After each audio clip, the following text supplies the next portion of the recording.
You are now listening to Mark the Medium on Mark's Unexplained World from Hinckley Community Radio, a non-profit podcast radio station.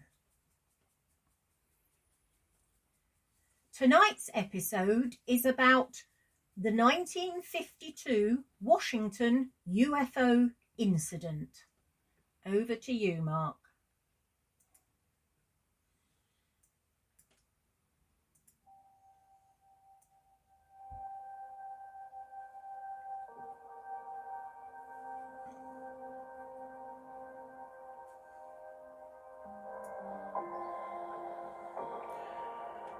Between the 19th to the 29th of July back in 1952, a series of unidentified flying objects, or UFO sightings, were reported in Washington, D.C. These later became known as the Washington Flap, the Washington National Airport Sightings, or the Invasion of Washington. The most publicized sightings took place on the consecutive weekends of the 19th to the 20th of July and the 26th to the 27th of July 1952.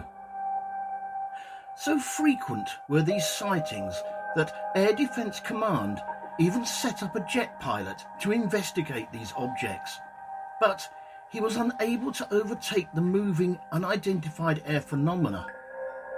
The headlines from the Washington Post Monday edition declared, and I quote, "Saucer outruns jet, pilot reveals." Greetings, Unexplainers. Thank you for tuning in once again and listening to another out-of-this-world episode of Mark's Unexplained World. My name is Mark Hughes. I'm a psychic medium, a ufologist, and a guy who wakes up every morning wondering and hoping whether today will be my alien abduction day. In this episode, I'm going to tell you about the unidentified flying objects that are more commonly known as the 1952 Washington UFO incident. And this week's necessary disclaimer. Like all my podcasts, you listen at your own discretion. Also, all opinions and comments are strictly my own, but the facts still remain. I also apologise if I pronounce anything incorrectly. My English, although it is my first and only language, often goes out for long walks with a thesaurus in hopes for a change in scenery or backdrop, or decor, or landscape, or terrain, or, well, you get the general idea. So, onwards and upwards we go with this week's Out of This World story.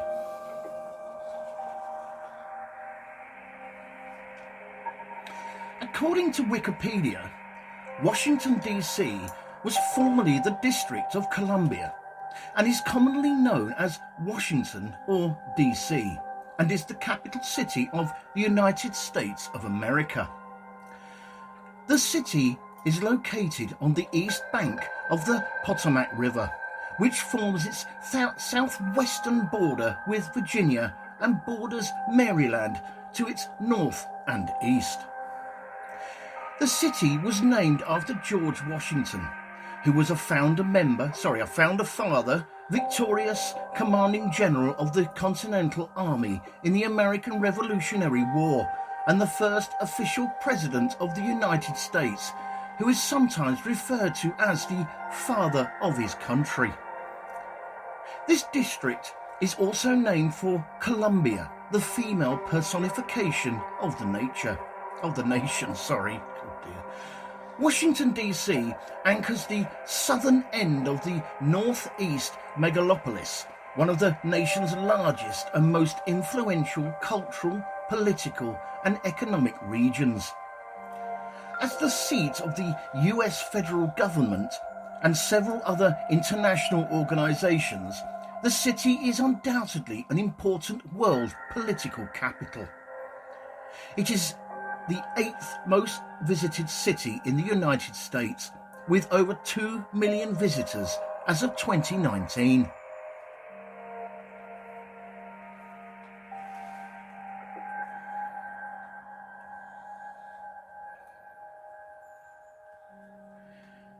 It was at about 11:40 p.m. on a Saturday night on the 19th of July 1952.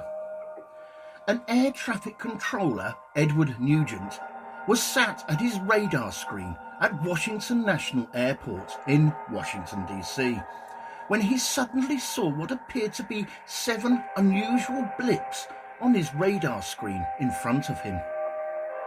The objects were located around 15 miles or 24 kilometres south-southwest of the city of Washington.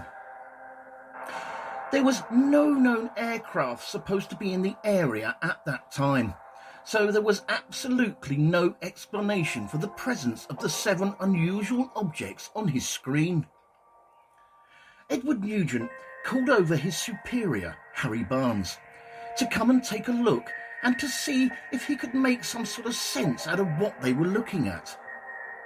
Together, they watched the strange objects dart across the screen, but they were at a loss as to what the blips were, so much so that they even checked to make sure the radar equipment was working properly. Harry Barnes said later on of the event, and I quote, "We knew immediately that a very strange situation existed. Their movements were completely radical compared to those of ordinary aircraft." Harry Barnes then called the National Airport's radar-equipped control tower. The controllers there, named Howard Coughlin and Joe Zacco, said that they also had unidentified blips on their radar screens, and that they had also seen hovering bright lights in the sky, which then suddenly departed at an incredible speed. Edward Coughlin asked Joe Zacco, and I quote, "Did you see that? What the hell was it?"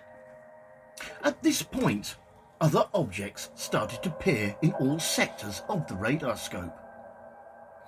When the objects moved over to the White House and Washington, D.C., Air Traffic Control Supervisor Harry Barnes contacted Andrews Air Force Base, which was located approximately 10 miles from the Washington National Airport.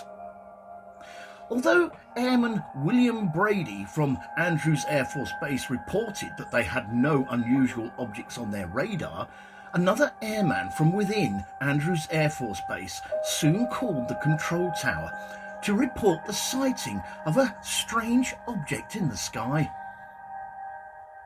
According to William Brady, the object, which appeared to be like an, and I quote, "orange ball of fire trailing a trail.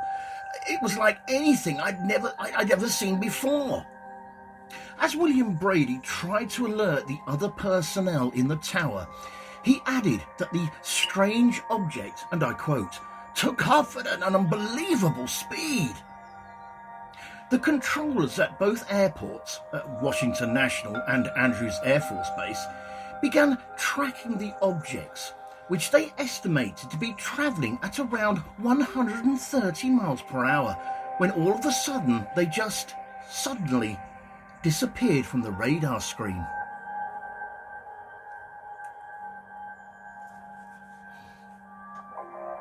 Then suddenly, out of nowhere, the strange objects reappeared again, once more zipping all round the sky. One was reported to have made an incredible 90-degree turn, whilst another one just as suddenly went in reverse. It's worth noting at this point that both of these manoeuvres were completely impossible to make with any American airplanes back in 1952. After this first short break, in part 2, we will look at further details of the UFO flap from the 19th of July, and then look into the sightings of the 26th and 27th of July.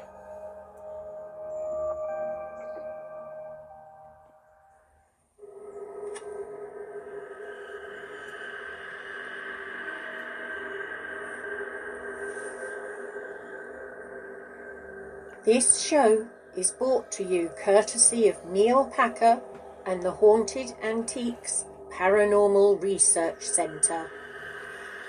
Find them online at www.hauntedresearchcentre.com or at 9 to 11 Regent Street, Hinckley, LE10 1AW.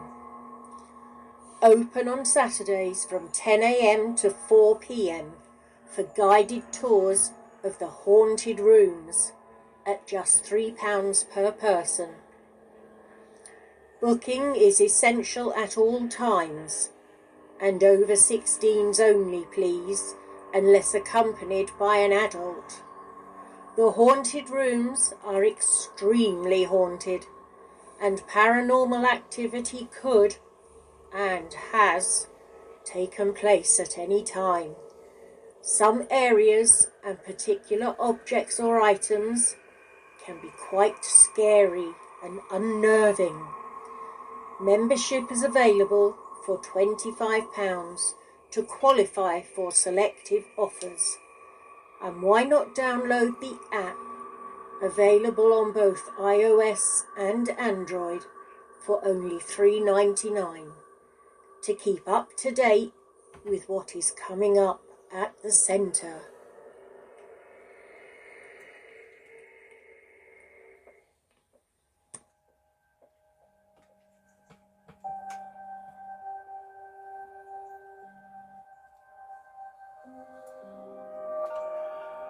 Capital Airlines pilot S.C. Pierman was waiting patiently in the cockpit of his Douglas DC-4 airliner, waiting for the permission to take off from one of the National Airport's runways.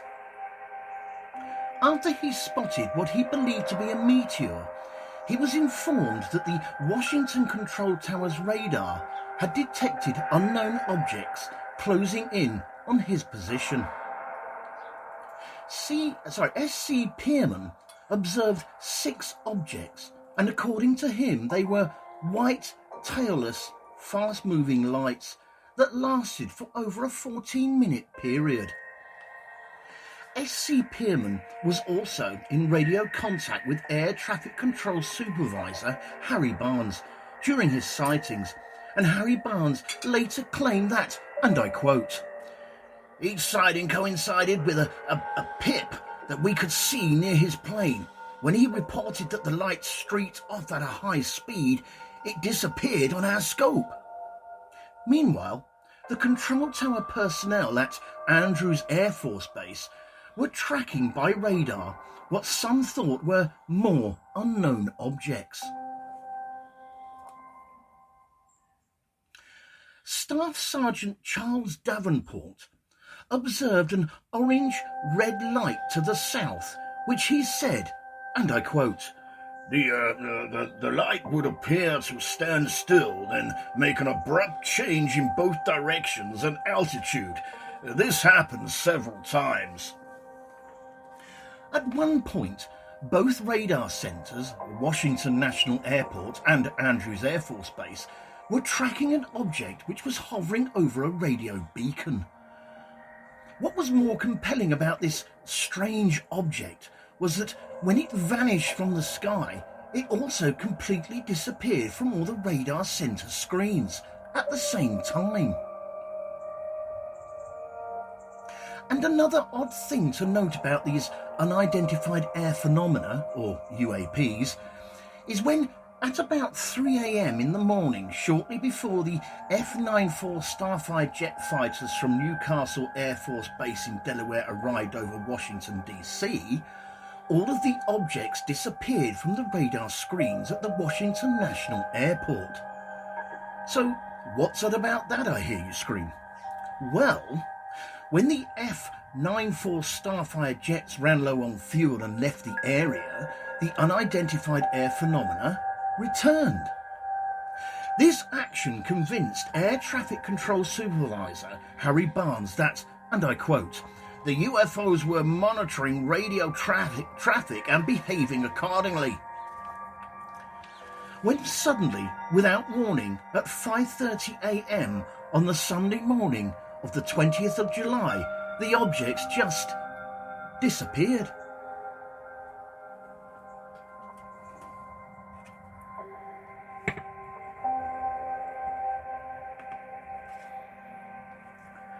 On the following Monday, the UAP sightings from the 19th and the 20th of July 1952 made front-page headlines in many newspapers around the nation. Typical examples of a headline from the Cedar Rapids Gazette in Iowa read, and I quote, "Saucer swarm over Capitol, read all about it," in very large, friendly black letters.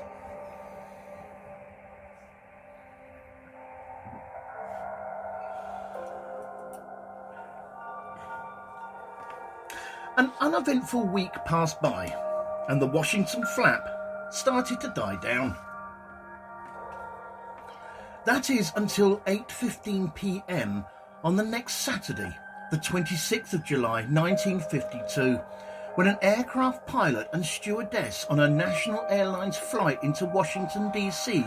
noticed some strange lights above their plane. And within a matter of minutes, both of the radar centres at Washington National Airport and Andrews Air Force Base were tracking more strange phenomena in the skies over Washington, D.C. Again, well, they say it never rains but it pours. USAF Master Sergeant Charles E. Cummings visually observed the unidentified air phenomena at Andrews Air Force Base, claiming that, and I quote, "These lights did not have the characteristics of shooting stars. There were no trails. They traveled faster than any shooting star I have ever seen." Project Blue Book's press spokesman, Albert M. Chop, arrived at Washington National Airport and, due to security concerns, denied several reporters' requests to photograph the radar screens. On an interesting side note, Project Blue Book was the code name for a systematic study of unidentified flying objects by the United States Air Force from March 1952 to its termination on the 17th of December 1969, almost 18 years later. The project, headquartered at Wright-Patterson Air Force Base in Ohio, was initially directed by Captain Edward J. Ruppelt, and followed projects of a similar nature such as Project Sign, established in 1947, and Project Grudge in 1948. Project Blue Book had two goals, namely to determine if UFOs were a threat to national security and to scientifically analyse any UFO-related data. I do go into a lot more detail regarding Project Blue Book on one of my Mark's Unexplained World podcasts, available through Spreaker.com on Hinckley Community Radio. It's episode number 47, The History of Project Blue Book.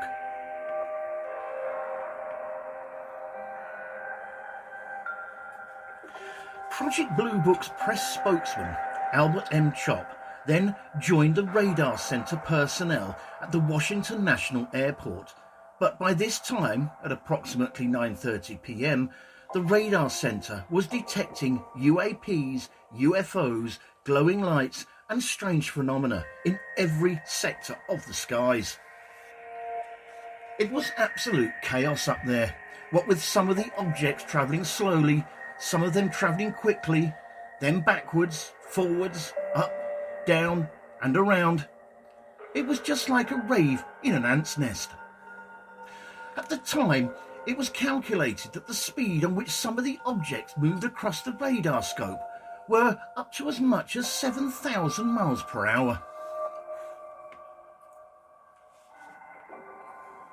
2 hours later, at approximately 11:30 p.m, two F-94 Starfire jet fighters from Newcastle Air Force Base in Delaware were back, arriving over Washington, D.C. again. The F-94 flight leader, Captain John McHugo, was vectored towards the radar blips, but he saw absolutely nothing, despite repeated attempts. His wingman, Lieutenant William Patterson, however, did see 4 white glowing objects and chased them. He told investigators, and I quote, "I try to make contact with the bogies below 1,000 feet. He also added, and I quote, "I was at maximum speed, but I ceased chasing them because I saw no chance of overtaking them." According to Project Blue Book's press spokesman Albert M. Chop, when the ground control asked Lieutenant William Patterson while he was flying his F-94 if he saw anything, William Patterson replied, and I quote, "I see them now and they're all around me. What should I do?" But nobody in ground control answered, simply because no one knew what to tell him.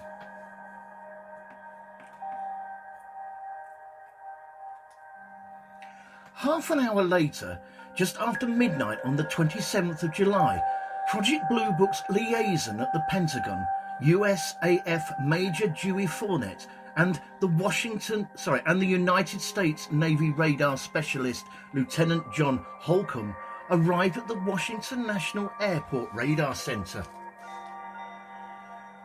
During the night, radar specialist Holcomb received a call from the Washington National Weather Station.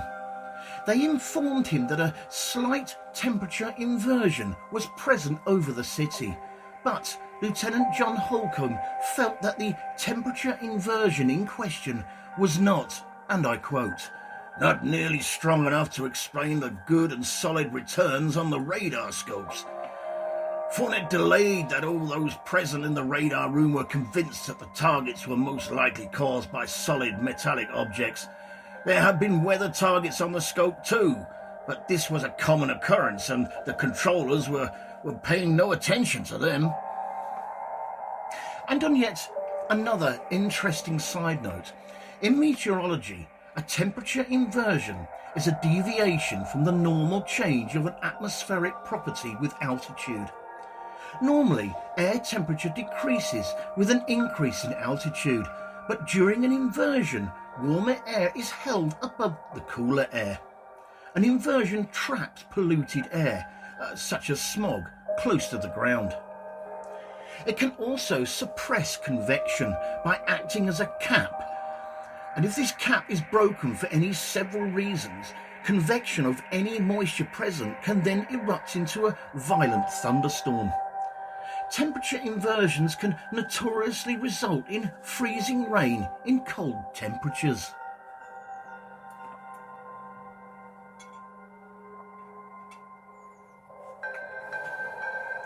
There were 2 more US Air Force F-94 jet fighters flown from the Newcastle Air Force Base, which was scrambled during the night. One pilot didn't see anything unusual, whilst the other pilot claimed he did see a white light which vanished when he moved towards it. A few civilian aircraft also reported a few glowing objects that corresponded to the radar blips seen by the Andrews Air Force Base radar operators.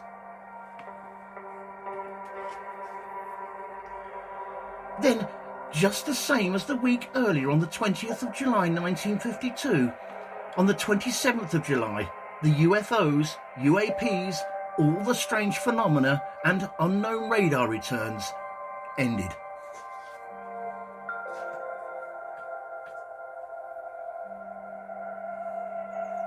After this second short break in the final part, we will look at the aftermath of the UAP sightings and some of the possible explanations for the phenomena.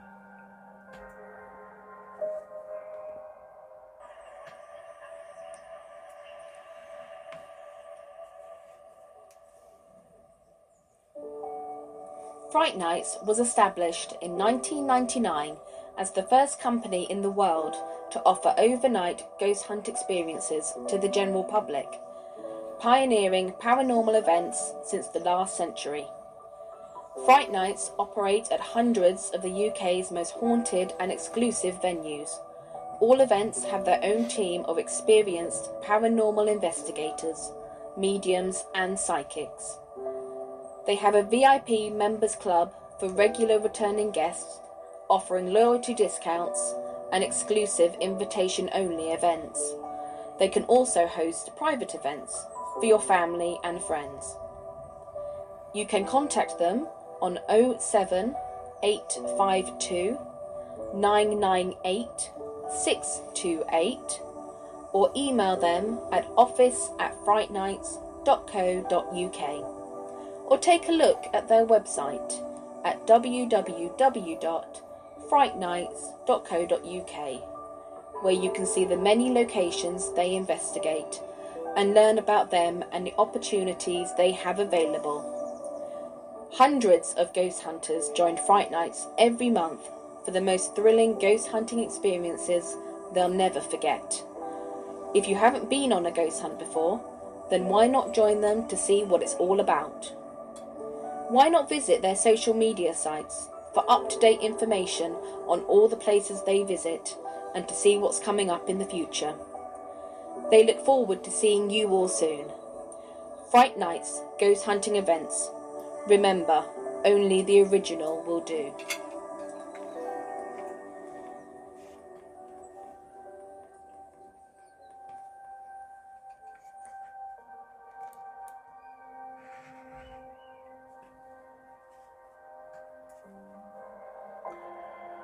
As with the sightings from the 19th and the 20th of July, the sightings from the 26th and the 27th of July 1952 also made front-page headlines.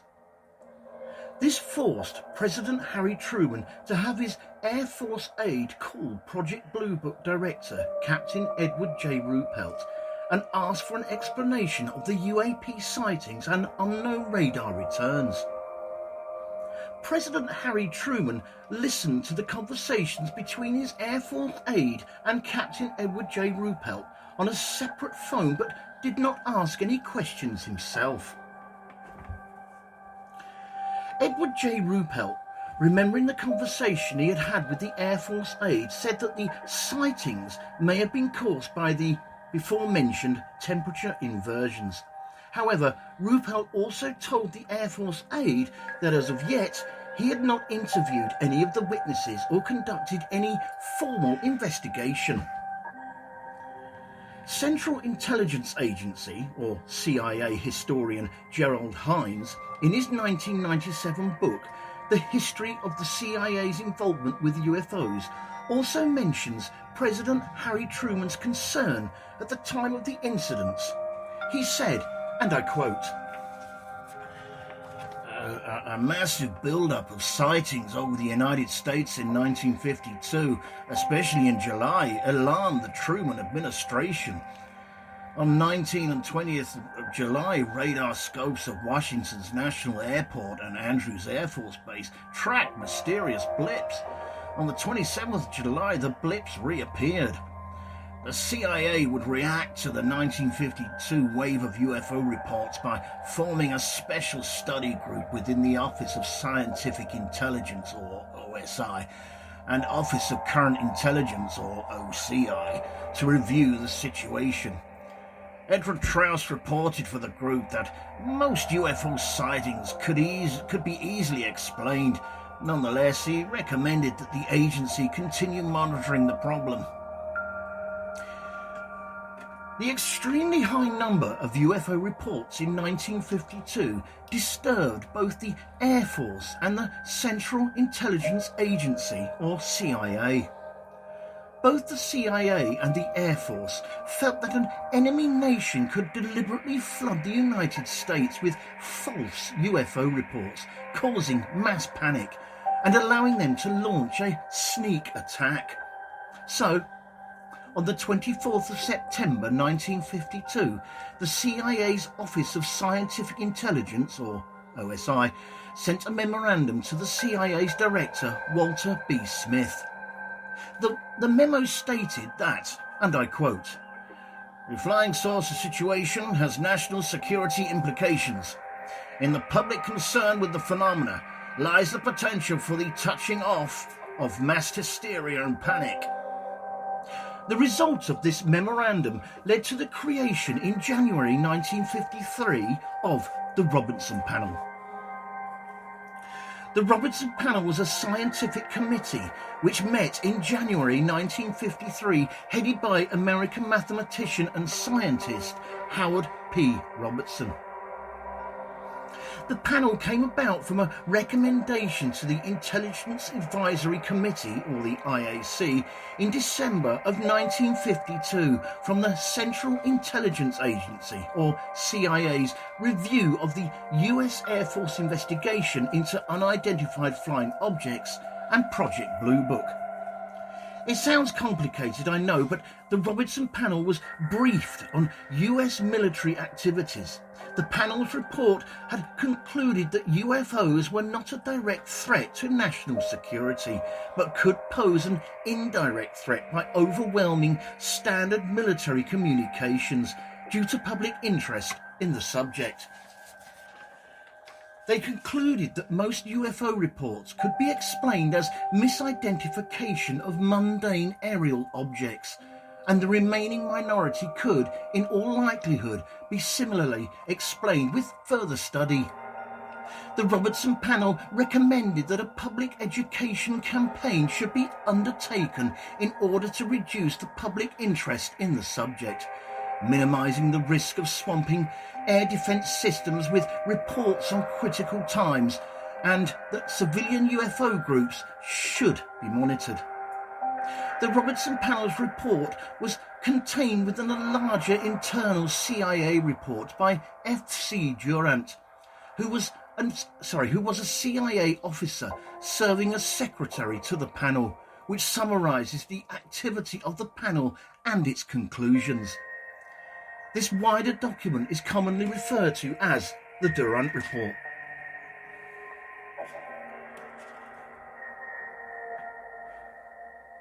On the 29th of July 1952, Air Force Major Generals John Sanford, who was the USAF Director of Intelligence, and Roger N. Ramsey, who was the USAF Director of Operations, held a packed press conference at the Pentagon. In John Sanford's opening comments, he noted that out of hundreds of UFO sightings and reports over the years, they have been investigated by the Air Force there, and was, and I quote, "a certain percentage of this volume of reports that have been made by credible observers of relatively incredible things, but that none of them posed any national security threat." At the event, Air Force Major General John Sanford stated that the visual sightings over Washington could be explained as misidentified aerial phenomena such as stars or meteors, and unknown radar targets could be explained by temperature inversions, which was present in the air over Washington on both nights the radar returns were reported. There we go with the temperature inversions again. Mind you, he does say it could be explained, so nothing's definite there. In addition, General John Sanford also stated that the unknown radar contacts were not caused by solid material objects and therefore posed no threat to national security. To be honest, I was waiting for the complimentary identification of the weather balloon.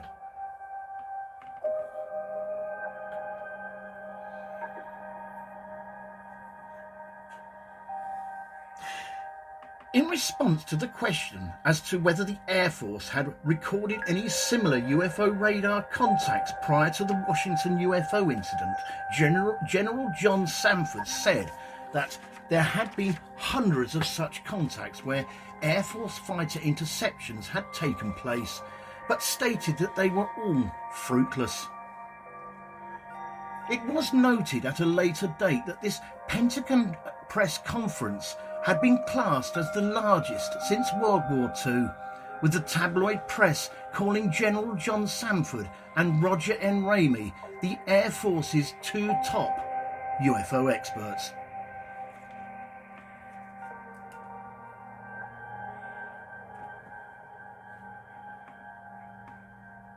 Among the witnesses who supported General John Sanford's explanation was the crew of an American medium B-25 Mitchell bomber, which had been flying over Washington, D.C. during the UAP sightings of the 26th and the 27th of July. The medium B-25 Mitchell was vectored several times by the Washington National Airport over the unknown targets, or the airport's radar scopes, yet the crew all stated that they could see nothing unusual. One of the crew members related, and I quote, "The radar had a target which turned out to be the Wilson Line steamboat trip to Mount Vernon. The radar was sure as hell picking up the steamboat." Air Force Captain Harold May was in the Andrew Air Force Base Radar Center during the UAP sightings of the 19th and the 20th of July. When Harold May heard that the Washington National Airport's radar had picked up an unknown object heading in his direction, Harold May stepped outside and saw, and I quote, "a light that was changing from red to orange to green to red again, that at times dipped suddenly and appeared to lose altitude." However, Harold May eventually concluded that all he was looking at was a star that was distorted by the atmosphere, and that its movements was just an illusion. At about 3 a.m. on the 27th of July, an Eastern Airlines flight over Washington was told that an unknown object was in its vicinity. However, the crew themselves could see nothing unusual. When they were told that the object had moved directly behind their plane, they began a sharp turn to try and get a visual, but then they were told by the Washington National Airport's radar center that the object had disappeared.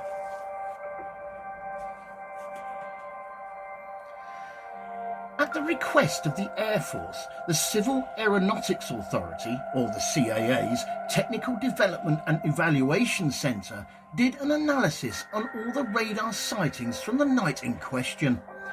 Their conclusion was that, and I quote, "a temperature inversion that had been indicated in almost every instance when the unidentified radar targets or visual objects had been reported." Project Blue Book would eventually label the unknown Washington radar blips as false images that were caused by, you guessed it, temperature inversions, and that all the visual sightings were misidentified meteors, stars and city lights. But interestingly, no weather balloons. In later years, two prominent UFO skeptics, an astronomer at Harvard University, Donald Menzel, and a senior editor for Aviation Week magazine, Philip Klass, would also argue in favour of the temperature inversion. Well, being UFO skeptics, they were bound to say that, weren't they really? I mean, come on. In 2002, Philip Klass told a reporter that, and I quote, "radar technology in 1952 wasn't sophisticated enough to filter out many ordinary objects such as flocks of birds, weather balloons or temperature inversions." However, the reporter added that the UFO proponents argue that even the seasoned controllers could tell the difference between spurious targets and solid metallic objects.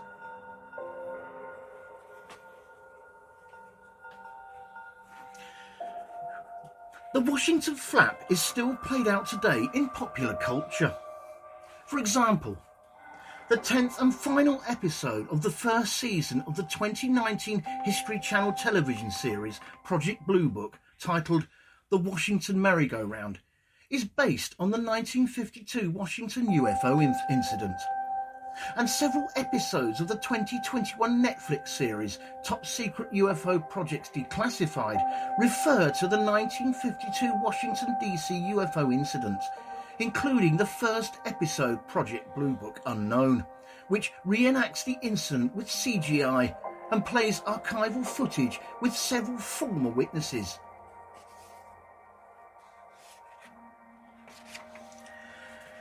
The former radar controller from the Washington National Airport's radar-equipped control tower, Howard Coughlin, told the Washington Post in 2002 that he was still convinced that he saw an object, stating that, and I quote, "I saw it on the radar screen and out of the window over Washington National Airport."